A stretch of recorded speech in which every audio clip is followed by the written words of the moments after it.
Muy buenas tardes con todos. En primer lugar, agradecer a la comisión organizadora por esta invitación.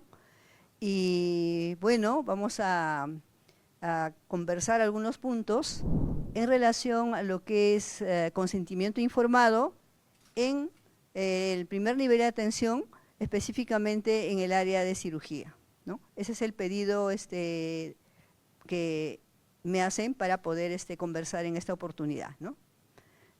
Entonces, lo que es la parte de lo que el doctor creo que me voy a poner en este lado para poder ver mis diapositivas.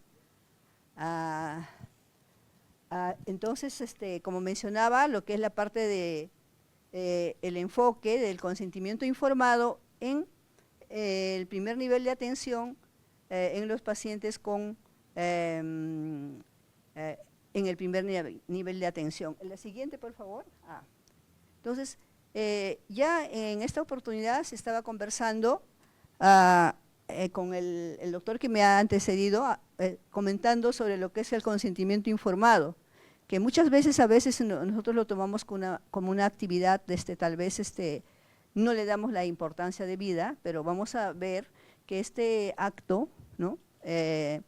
Que nosotros todos los días lo realizamos, es como una salvaguarda también para el médico y para el paciente, ¿no? Entonces, vigilamos, digamos, el bienestar de estas dos personas, tanto el médico como el paciente que acude al hospital, ¿no? Desde la parte inicial, lo que es consentimiento informado, cuando nosotros estamos en acto o entramos en comunicación, básicamente en este caso es verbal, ¿no? Día a día, desde que tomamos la presión arterial o hacemos una función vital, ya nosotros estamos participando en una actividad médica, ¿no? Importante, en el cual el paciente prácticamente necesita saber por qué le estamos haciendo estos exámenes o para qué le estamos tomando la presión arterial. Entonces necesita que nosotros le demos una información continua, ¿no? Frecuente. Entonces, en esta oportunidad, en primer lugar, voy a hacer la definición, que también es muy conocido, pero capaz algunas diferencias que podemos ver que el consentimiento informado a veces lo conocemos como un documento escrito, nada solamente, ¿no? Que lo hacemos firmar al paciente. Muchas veces en la práctica yo trabajo en una sala de medicina interna, ¿no? Viene el cirujano o viene el oftalmólogo, la especialidad, y dice, vamos a hacerle tal procedimiento, acá te dejo la hoja para que me hagan firmar el consentimiento. Entonces, el interno es el que hace firmar ese consentimiento informado, ¿no? Firme acá, ponga su huella, su DNI, entonces queda ahí, ¿no? Entonces, el paciente muchas veces no se le da una explicación adecuada y apropiada. Entonces, este consentimiento informado en realidad debería ser pues un proceso que es voluntario. También es un proceso libre y continuo. Decimos que es un proceso libre porque nosotros tenemos que explicar al paciente para que él pueda tomar la decisión de participar, pero previo conocimiento. ¿Para qué está firmando el paciente? ¿Por qué tiene que colocar su huella digital? Entonces, este procedimiento no es simplemente ese acto de firmar y el conversar con el paciente, sino que día a día nosotros estamos conversando, estamos explicando sobre lo que tiene el paciente. Entonces, es también una actividad mediante el cual pues, el paciente debe aceptar ese procedimiento o esa actividad médica que nosotros vamos a realizar, ¿no? Básicamente, como menciono, es para la parte quirúrgica, ¿no? Para las actividades quirúrgicas. Si hablamos específicamente en primer nivel, van a ser actividades quirúrgicas de baja complejidad generalmente, ¿no? Porque la mayor parte de las cirugías de alta complejidad van a ir a los niveles de mayor jerarquía, ¿no? Entonces, pero en cualquiera de las formas, el paciente debe recibir una información clara. Como decía también el doctor, que me antecede, que hay que hacerle firmar este documento o que le van a hacer una cirugía, pero hay que explicarle claramente, ¿no? Que hasta que entienda el paciente, de acuerdo a su cultura o nivel digamos, de instrucción, ¿no? Debe ser veraz, debemos decirle la verdad, las complicaciones si hubieran o algunas, qué riesgos tendría este paciente, ¿no? A veces le decimos, ya todo va a salir bien, todo no hay ningún problema, o esta medicación, etcétera, ¿no? Entonces, esas actitudes no deberían de ser de esa manera, sino que debemos de tomarnos un tiempo para explicarle al paciente de manera suficiente sobre los riesgos y beneficios del acto médico. El consentimiento informado también como actividad médica, ¿no? El responsable es el profesional, ¿no? El profesional que está a cargo del paciente. En los hospitales es el médico de turno que está programado. En las clínicas o en las instituciones privadas generalmente es el médico tratante, ¿no? El médico tratante que lo va a ver al paciente. Entonces, en este caso, ay, perdón, ¿qué pasó acá? Entonces, es el médico, el profesional de salud que debe brindar información suficiente, pero garantizando también el respeto a su dignidad y a su autonomía. Porque muchas veces el médico, como menciono, se acerca y le hace firmar, o a nosotros los dejan para poder, al interno o al residente para que haga firmar ese documento. Entonces el paciente tiene que firmar, si no firma no le van no va a entrar a la sala o no le van a hacer la cirugía o el procedimiento, ¿no? Entonces en esa parte el comportamiento ya sea algo de coacción, ¿no? Como que ya le estamos obligando al paciente, cuando por norma dice que el consentimiento informado debe ser algo conversado, un acuerdo que el paciente, si no desea, no va a firmar. Entonces no debemos de obligarlo, o una vez que tiene todo el conocimiento necesario, él va a tomar la decisión de firmar, porque sí entendió que ese procedimiento o esa intervención quirúrgica le va a ayudar, ¿no? Entonces, el responsable en este caso es el médico tratante o el médico que lo está viendo en ese momento, el médico de turno.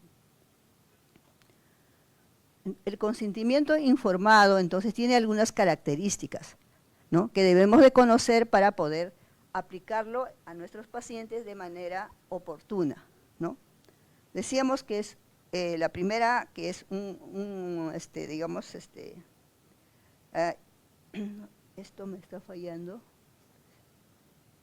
ahí creo, pero entonces la primera no funciona, creo, en la luz. Ya, entonces el primer punto es que debe ser voluntario, no debe ser, como mencionamos, ese es el punto principal, una característica que debemos de respetar.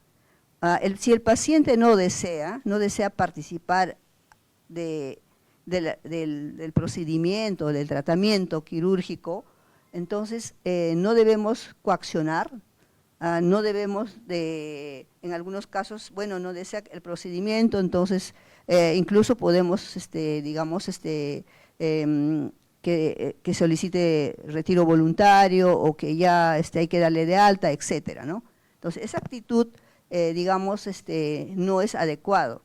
No estamos entonces respetando el derecho de la persona que tiene derecho a ser autónomo, su autonomía, de tomar una decisión sobre su enfermedad, sobre su patología que presenta.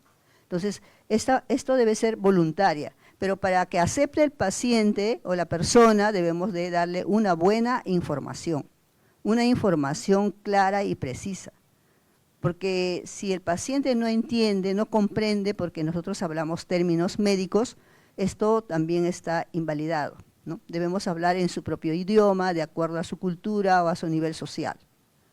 El segundo punto es que es de libre decisión. Decimos que es sin coacción, ¿no? El paciente, una vez que uno le da la información necesaria, debe tomar su propia decisión. Puede ser un paciente que tiene una patología crónica o es una patología aguda, o en este caso, por ejemplo, tenemos pacientes, es el ejemplo clásico de esos pacientes que son testigos de Jehová y muchas veces vienen sangrando a la emergencia o vienen por una anemia severa. Entonces, uno de los manejos, parte del tratamiento es administrar sangre. Pero ellos, por su norma, por su religión, no desean que se les administre. Quieren otra opción, otra alternativa de tratamiento.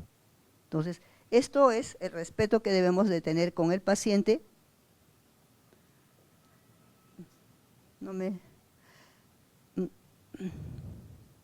Bueno, no avanza. No lo puedo, el tercer punto es la información comprensible, ya hemos dicho, y otra característica importante también del consentimiento informado, que debe ser previo al procedimiento, no es durante el procedimiento. A veces le van a, van a drenar un absceso, ya, a firmar el consentimiento, o en el momento que firme su examen, ¿no?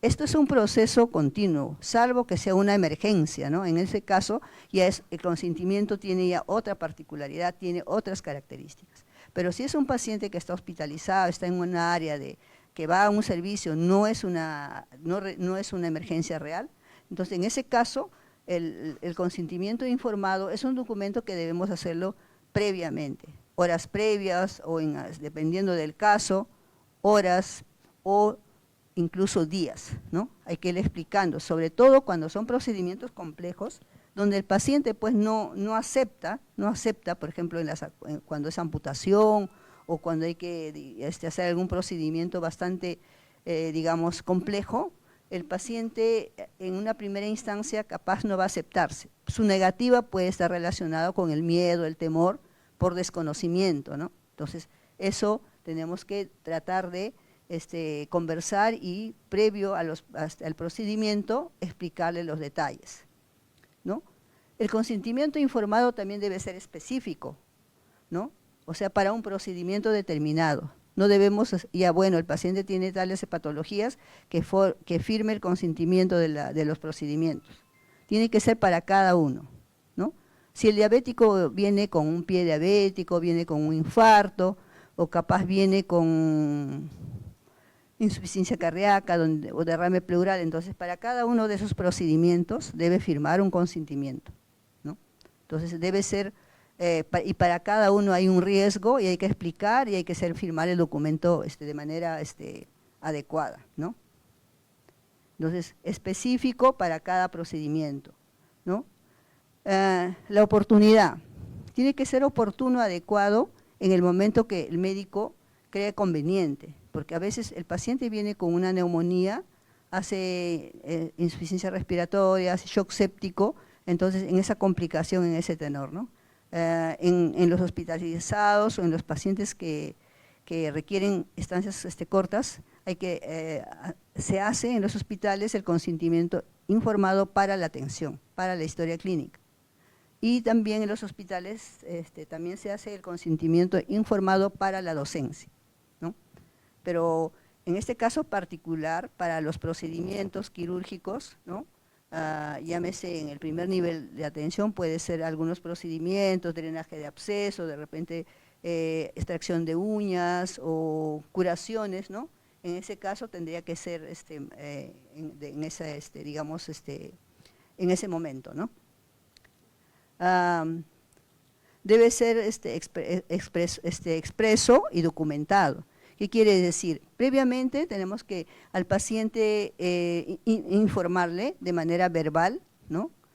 Usando palabras sencillas, términos sencillos, y posteriormente, una vez que ya ha entendido, esa es la parte expresa o de la parte verbal, viene la segunda parte, que es la parte escrita, ¿no? Pero a veces hacemos lo contrario, ¿no? Firme rápidamente para que vaya a tal cosa o a tal procedimiento y después en el transcurso ya le vamos explicando al paciente, ¿no? Pero generalmente lo que se aconseja es que primero entrar en una etapa de confianza, de conversación, de información verbal y posteriormente viene el documento. Y esto siempre debe terminar con un documento escrito, ¿no? El paciente, para que pueda, digamos, tomar todos estos puntos y firmar, también debe ser competente, ¿no? Competente quiere decir que está consciente, ¿no? que está cuerdo para poder razonar, y una vez que le hemos dado la información, tiene una idea de qué cosa es lo que va a pasar con su patología o con su enfermedad, y una vez que ha comprendido todo ello, será capaz de sellar todo esto con una firma, y en el Perú también con una huella digital, ¿no? Entonces, eso es la parte de, digamos, algunas características que debemos considerar siempre que estamos nosotros frente a un paciente y con nuestro formato o la hoja de consentimiento.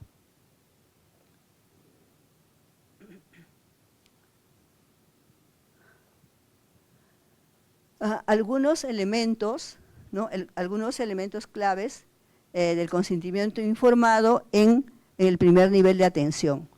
En el primer nivel de atención, sobre todo en lo que es la parte de cirugía, se entiende que en algunos centros de salud, dependiendo del nivel, 1, 2, o en algunos casos también hay atención de partos, en algunos casos hay otros programas, cirugías menores, en algunos otros son por la complejidad, no se atiende las cirugías o se derivan, ¿no? Entonces, en ese caso, pero hay que tener algunos puntos a tomar, ¿no? Consideramos que el consentimiento informado debe ser un proceso, como decíamos, documentado.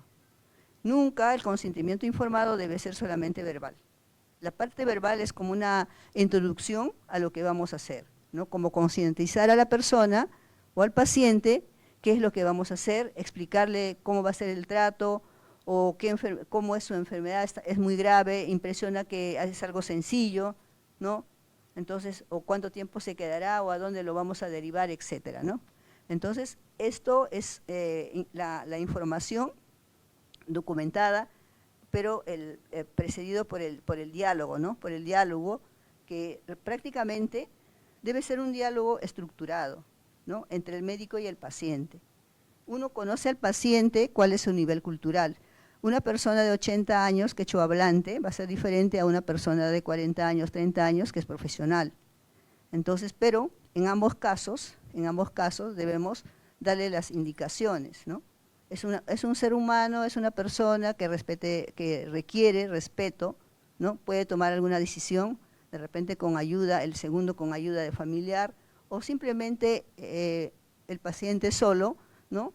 Va a también tomar la decisión de aceptarlo o revocarlo, ¿no? Entonces, en esta parte es muy importante todo lo que nosotros ya sabemos, la relación médico-paciente, la empatía, el trato, ¿no? Y ganarnos la confianza, como dicen, con el paciente, ¿no? Porque nosotros, si no tenemos esas características, probablemente el paciente muchas veces pide retiro, o ya no va a regresar a nuestro centro, ¿no? Y probablemente tenga complicaciones, o su enfermedad avanzará un poco más, o se pierde el paciente prácticamente, ¿no? Pero entonces, en el primer nivel de atención, los pacientes son menos complejos, no son tan complejos que requieran multidisciplinaridad, en el sentido de que un especialista mayor, por ejemplo, ¿no? En cirugía, o en lo que es la parte de cirugía de tórax, etcétera, ¿no? Entonces, esta parte nosotros podemos solucionar, pero con una buena comunicación, básicamente. El segundo punto es el contenido necesario. Entonces, el contenido necesario se refiere a que es toda la información que debemos brindarle. Todo lo que está al alcance de nosotros en relación a la enfermedad. Si el paciente tiene un absceso en el dedo, habrá que explicarle sobre cómo se ha generado el proceso, con palabras sencillas, palabras comprensibles, ¿no? Y qué es lo que puede pasar con ese dedo si es que no se hace el tratamiento o la intervención quirúrgica, ¿no? Entonces, en el contexto, en el contenido, ya el paciente conoce, sabe más o menos qué cosa es lo que va a pasar y qué es lo que le van a hacer. Para que también a veces los pacientes llegan a la emergencia con necrosis, y eso yo he visto también, que a veces el paciente llega, como llega tan grave, en estado de coma, está en shock séptico, con un pie necrosado, entonces la familia toma la decisión y aparece después de 2 días, ya en una sala de hospitalización con amputación, ¿no? Entonces el paciente dice, ¿no? Entonces esos son los extremos, ¿no? Pero sí suceden así, ¿no? Pasan esos, entonces en ese caso no estamos respetando la autonomía del paciente, de que él por lo menos, si no toma una decisión directa, pero conoce, sabe lo que le va a suceder, ¿no? El tercer punto es que debe ser documentado. Ya existen formatos para consentimiento informado, ¿no? Para primer nivel de atención. En las revisiones que estuve realizando a propósito para este estudio, no tenemos un consentimiento así específico para el primer nivel de atención. En Cayetano tienen algo, pero no es específicamente para niveles, sino que es un consentimiento en general, ¿no? Hospital del Niño también tiene su consentimiento, elaborado por ellos, pero no es específicamente para primer nivel de atención, ¿no? Entonces, nosotros estos puntos los estamos tomando de otras fuentes, ¿no? Por ejemplo, de España, tienen, o sea, más o menos bien diseñado. En Colombia también tienen algunos puntos así detallados. Lo que sí está bien claro para nosotros son los consentimientos informados para investigación, eso está para los ensayos clínicos. Tenemos ya formatos, consentimientos informados para la docencia y para las atenciones de cirugía mayor, ¿no? Entonces, este formato, este documento debe terminar con firma, con sello, con huella digital y con fechas, ¿no? La voluntariedad o que este acto de consentimiento informado es un acto voluntario, no es coaccionado, ¿ya? El paciente o el familiar o su representante debe hacer una firma previo conocimiento de todos los hechos que pueden generar el procedimiento, las complicaciones que pueda presentar o las consecuencias que pueda tener si el paciente se opera, por ejemplo, o no se opera, ¿no? Entonces, previo conocimiento, va a tomar de manera voluntaria y firmar ese consentimiento informado. Información sobre los riesgos y beneficios. Eso es lo que estaba comentando. ¿Cuáles son los riesgos de una intervención, de un drenaje, de una amputación, etcétera? ¿Qué riesgos puede tener el paciente? Ya con cada procedimiento más o menos uno sabe, ¿no? Si estoy haciendo una cirugía de una apendicitis, conocemos cuáles son los riesgos más frecuentes. Entonces se le comunica de esos riesgos más frecuentes. También se le debe comunicar cuáles serían los beneficios, ¿no? Que va a evitar qué cosas. Hacer una peritonitis, va a evitar que el paciente haga un absceso y pueda tener más complicaciones, ¿no? Etcétera, ¿no? Entonces, eso le debemos, porque el paciente no quiere operarse, pero hay que explicarle por qué va a suceder, ¿no? Qué riesgos tiene y qué beneficios tiene si se opera prontamente, ¿no? Si irá a su casa más rápido, tendrá menos complicaciones, de repente menos costo, etcétera, ¿no? Y si no se opera, va a ir a un shock séptico, puede ir a UCI y puede fallecer el paciente. Entonces, bajo esas circunstancias, probablemente ellos van a tomar esa decisión de participar, digamos, voluntariamente, ¿no? No funciona mi... Ajá, creo que ahí, pero... El otro punto es alternativas de tratamiento. Muchas veces el paciente no acepta el procedimiento que le estamos ofreciendo, ¿no? No quiere operarse o no quiere una limpieza quirúrgica o no desea un tratamiento, no sé, de amputación o drenaje del absceso, etcétera. Entonces hay que explicarle al paciente qué otras alternativas de tratamiento tendríamos contra esto, ¿no? ¿Qué otras cosas podríamos ofrecerle? Entonces, esto también sirve para salvaguardar al médico su seguridad, ¿no? Porque si no, pues Si hay complicaciones, también hay problemas, para nosotros problemas médico-legales. Yo no he deseado operarme y el doctor dijo que sí, y mira lo que sucedió y tenemos un juicio encima, ¿no? Entonces, esas alternativas que uno ofrece también debe figurar en la historia clínica, en la hoja, en el formato, ¿no? Debemos de tener así más o menos detallado. Y el otro punto importante como algo también como un punto clave es la parte de la revocatoria. La revocatoria quiere decir que el paciente ha aceptado al procedimiento, ha firmado, ¿no?, el consentimiento informado, su huella digital, la fecha, todo figura, incluso un familiar lo acompañó, pero por motivos múltiples, de repente el paciente, porque viene un familiar o alguien le dijo que no se haga ese procedimiento, ¿no? Después de 2 días o 3 días, va a la negativa, ya no desea participar, ya no quiere que le hagan el tratamiento quirúrgico, o no desea que le hagan la biopsia de ganglio, lo que estuvo programado. Entonces, ¿qué se hace en este caso? ¿Cuál sería la actitud del médico, ¿no? ¿Qué hacemos, no? Una acción puede ser que nuevamente vamos a explicar al paciente, conversamos con el paciente, con el familiar, digamos, responsable, pero a pesar de eso, el paciente no desea, ¿no? A pesar de que ya había firmado el consentimiento, ya lo estamos preparando para el procedimiento, se va a negar a entonces, esa negativa también es un derecho del paciente. Está contemplado dentro del consentimiento informado. Entonces, hace la revocatoria, coloca sus datos y firma nuevamente, y ahí queda, el paciente ya no se realiza el procedimiento. Puede que el paciente salga de alta o retiro voluntario, o requiere o solicita una alternativa en cuanto al manejo. ¿No? Eso es su derecho. Eso es la parte de la autonomía, respetar la dignidad del paciente como él está, digamos, solicitando para su enfermedad, ¿no?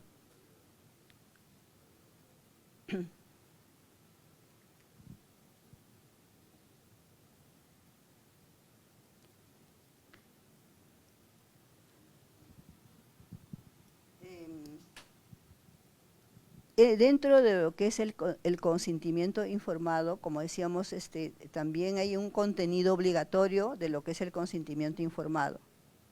¿Qué cosas no debe faltar cuando nosotros estamos haciendo un consentimiento informado? ¿Qué puntos debemos de colocar?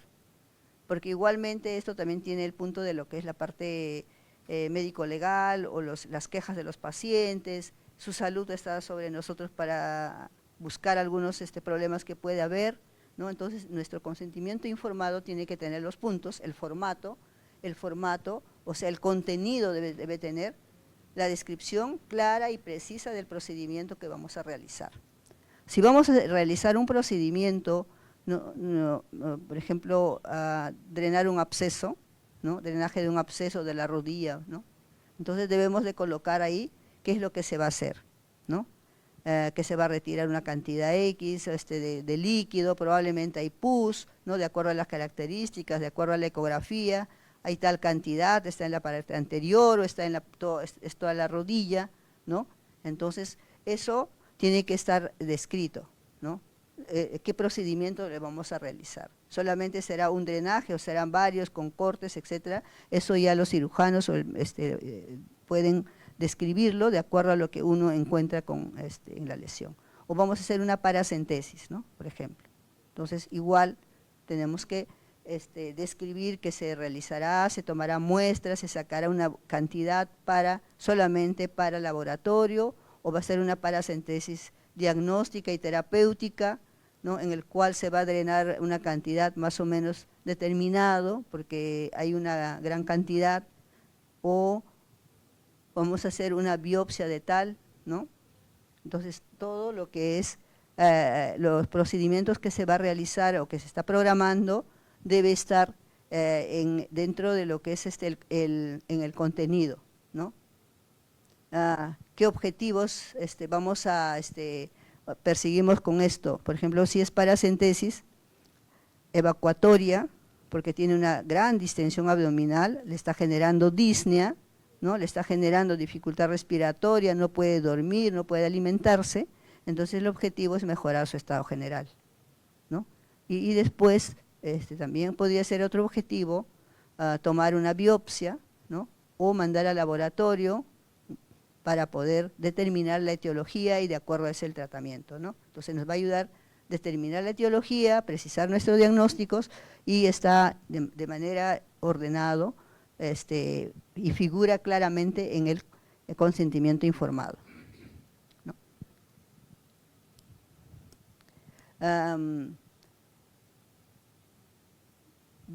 Detallar también la intervención quirúrgica en el paciente.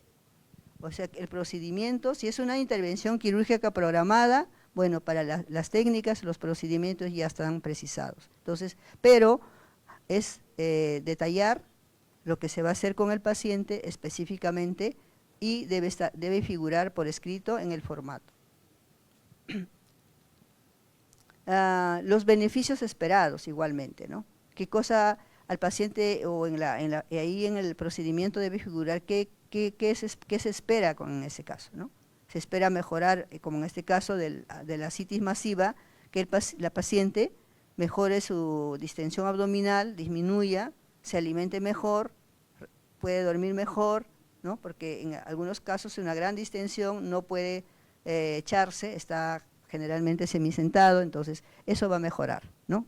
Entonces eso debe estar, que va a haber una mejoría, esos son los beneficios esperados, ¿no? Igualmente, también aquí en el contenido debemos de colocar la revocatoria. La revocatoria siempre va a estar ahí en el contenido y hay que dejar ahí unas líneas para poner el motivo. ¿Por qué está haciendo la revocatoria?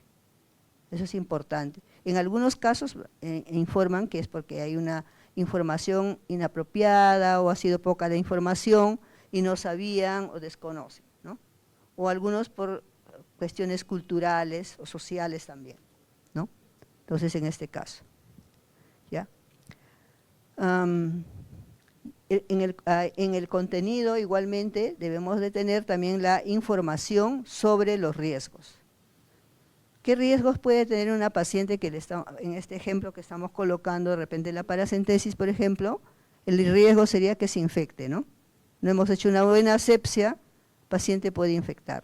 Otro riesgo sería que el paciente se puede lacerar una asa intestinal y va a generar una peritonitis, un shock séptico, ¿no? Entonces hay ese riesgo, ¿no? Entonces, igualmente el paciente debe conocer también esos datos, ¿no? Los riesgos, ¿no? Y el contenido, el formato termina con la firma del paciente. Aparte de la firma, también debe tener su huella digital. En el Perú se considera la huella digital y la fecha. Si el paciente está inconsciente o es un paciente que no entiende porque es quechua hablante, es una persona mayor, o es una persona, digamos, que tiene algún trastorno neurológico, psiquiátrico, entonces debemos de tener ahí una persona que sería su representante, ¿no? Que puede ser familiar o alguien que lo acompaña al paciente, ¿no? Entonces, con esto, que es obligatorio en el consentimiento informado estos puntos, las instituciones felizmente ya tienen el consentimiento informado, ¿no? Entonces podríamos nosotros trabajar, ¿no? Aquí les voy a compartir un consentimiento informado, ¿no? El formato del consentimiento informado, qué puntos debe tener y cómo debe ser el tratamiento, ¿no? El trato. Entonces, el consentimiento informado, ¿no? Tiene un punto que es los datos de identificación, ¿no?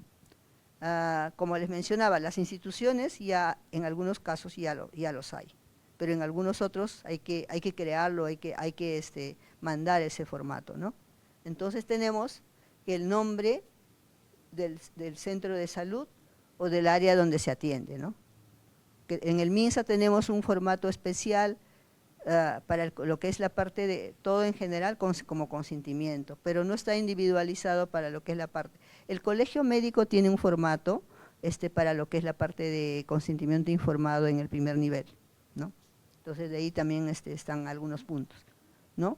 Se debe colocar en este consentimiento informado, en el formato debemos de tener lo que es la parte de fecha y hora, muy importante. Muy importante la hora y la fecha porque estamos programando en tal día, tal hora, ¿no? Eso igual cuando hay problemas médico-legales también, se programó pero no hemos puesto la hora o no hemos puesto la fecha.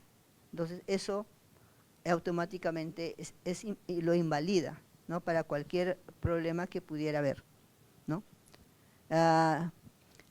El nombre de paciente, su nombre y apellidos completos con claridad, ¿no? Que figure ahí en el formato del consentimiento informado. Debemos de colocar de manera, digamos, comprensible en nuestro formato de consentimiento informado. ¿Qué otro punto? El tercer punto es la historia clínica.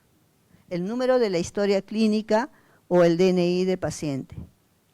Generalmente en algunos hospitales, por ejemplo, tenemos los dos datos, ¿no? Colocamos la historia clínica y se pone el DNI del paciente, ¿no?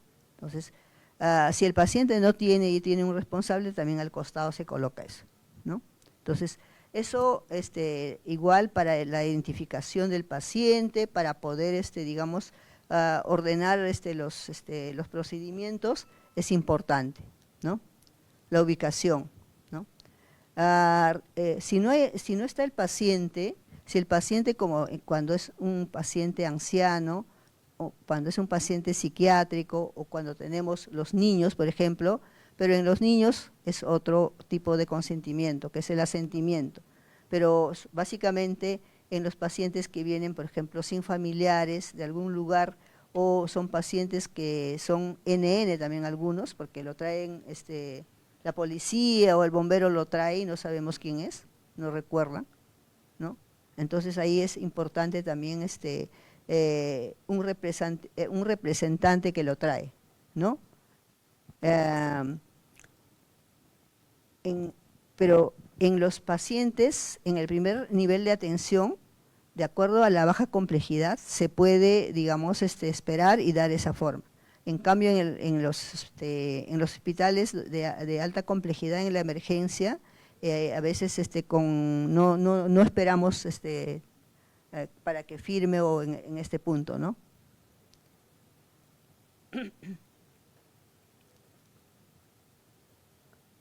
El segundo punto en el formato del consentimiento informado, el segundo punto en el formato del consentimiento informado es formato del consentimiento informado donde le da la información, ¿no?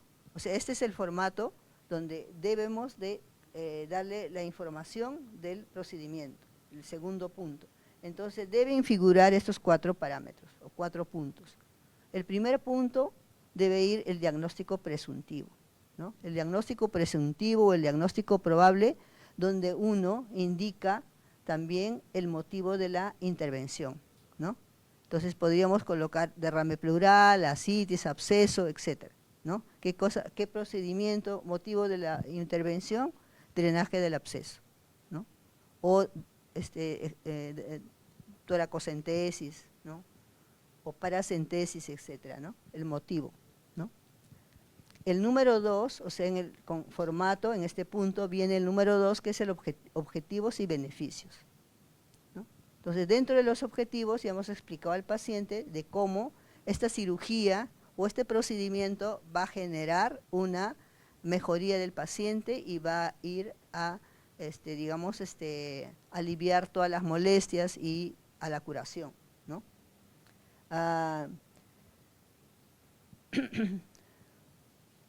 El número 3 es nombre del procedimiento. ¿Qué procedimiento vamos a realizar? ¿No? Estos formatos vienen ahí, lo que uno debe colocar es ahí qué procedimiento se va a realizar, qué procedimiento, qué tratamiento vamos a realizar, ¿no? Por ejemplo, viene con una herida cortante, será la sutura de esa herida, ¿no? o viene el paciente con un absceso, no sé, de rodilla o de mano, será drenaje de ese absceso, ¿no? Una biopsia también podría ser, o viene por un quiste en la mano, etcétera. Entonces será el tipo de procedimiento será pues drenaje, ¿no?, de ese quiste, ¿no? Entonces ahí el nombre del procedimiento se tiene que colocar, lo que uno va a realizar, ¿no?, lo que uno va a hacer con el paciente, ¿no? Y el número 4 es el tipo de anestesia que vamos a utilizar. Se va a utilizar anestesia, hay que colocar qué tipo de anestesia, anestesia local o es anestesia general, pero generalmente en el primer nivel se utiliza generalmente anestesia local, ¿no? Y en ese caso, en ese punto también, por la seguridad del paciente, como comentaba el doctor que estuvo anteriormente, sobre los efectos colaterales. Puede ser que el paciente tenga alguna reacción anafiláctica o sea alérgico, ¿no?, a estos productos. Entonces siempre es bueno también preguntar y colocar eso, ¿no? ¿Es alérgico a la penicilina o es alérgico a tal producto o ahora pueden ser alérgicos a muchos productos, entonces hay que colocarlo, ¿no?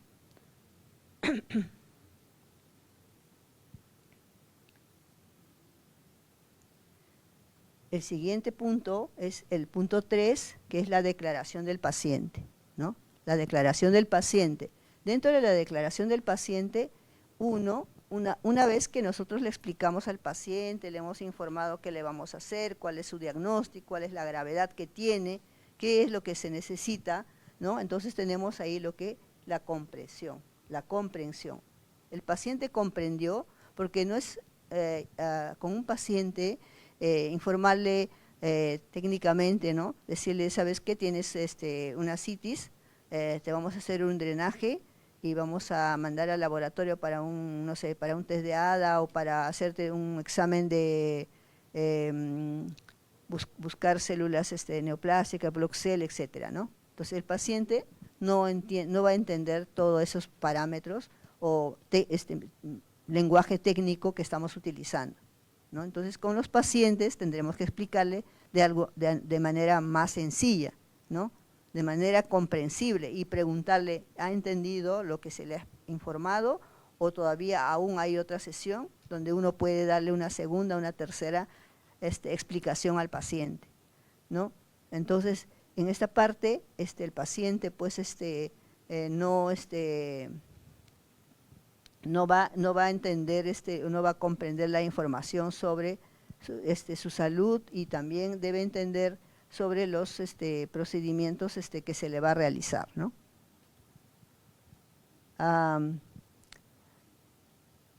Luego tenemos lo que es la parte de riesgos conocidos. ¿Qué riesgos puede tener el paciente en relación a un procedimiento determinado o a una norma que ya nosotros sabemos, ¿no?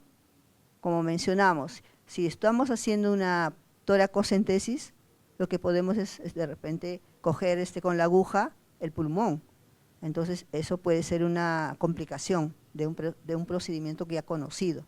¿Podemos generar un hematoma? Sí, podemos generar un hematoma. Entonces son ya complicaciones conocidas, ¿no? Entonces, o el paciente puede hacer una reacción que también es factible. Entonces, esos elementos, esos riesgos hay que informarle al paciente para que sepa. Porque si sucede en el momento del procedimiento, ya el paciente sabía de antemano lo que le va a pasar. Pero si no le hemos dado la indicación, entonces va a ser una sorpresa, se va a asustar el paciente y a nosotros nos va a acusar que hemos cometido un error, ¿no? Entonces es lo que menos queremos nosotros. Entonces si ya conoce que le puede suceder esto, y muchas veces capaz va a ser una revocatoria, no, ya no quiero, porque no me vaya a pasar esto, no me vaya a pasar lo otro, ¿no? Entonces los riesgos y los beneficios tiene que saber el paciente, ¿no? Entonces los más comunes, por ejemplo, puede ser también que empiece a sangrar el paciente, ¿no? O hace no sé, una infección sistémica generalizada a propósito de ese punto.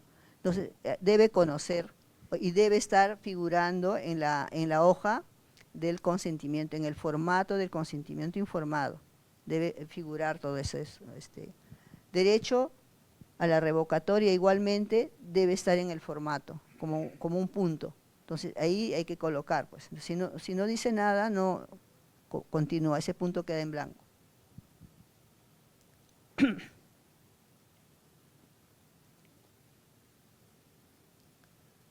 El punto 4, que del formato del consentimiento informado, es lo que es la parte de las firmas, ¿no? Entonces, como penúltimo, hay un ítem donde dice firmas, ¿no? Firma del paciente, ¿no? Firma del paciente o de su representante o acompañante. Ahí debemos de tener ahí la firma, ¿no? Pero debe estar la firma también junto al DNI. Sobre todo en el Perú, nuestro formato está dado así, ¿no? Firma y sello del médico tratante que ha explicado, que va a explicar o que va a hacer este consentimiento informado. No es el residente, no es el interno el que debe hacer esta información, pero muchas veces, incluyéndome también en mi hospital, el que hace el consentimiento informado es el residente. Y el residente, si va a hacer un procedimiento, por ejemplo, una paracentesis, si es el de gastro, debería ser el de gastro. Pero también va a ser en que en algunos centros de salud somos únicos, entonces lo tiene que hacer el médico que está de turno. El médico que está de turno tiene que hacer ese consentimiento, ¿no? Entonces ya eso queda así, digamos, de manera tácito, que debe estar dado así, ¿no? Entonces ahí firma y sello del consentimiento. En algunos casos, como les mencionaba, debe haber un testigo, un representante legal, donde hemos visto que la persona no está en su cabal, no está consciente, no está chocado de repente, o tiene algún problema, como decíamos, psiquiátricos, o algún problema de, por ejemplo, quechua hablante, no entiende. Entonces en ellos debe haber una persona que sí ha comprendido y como testigo firma, ¿no?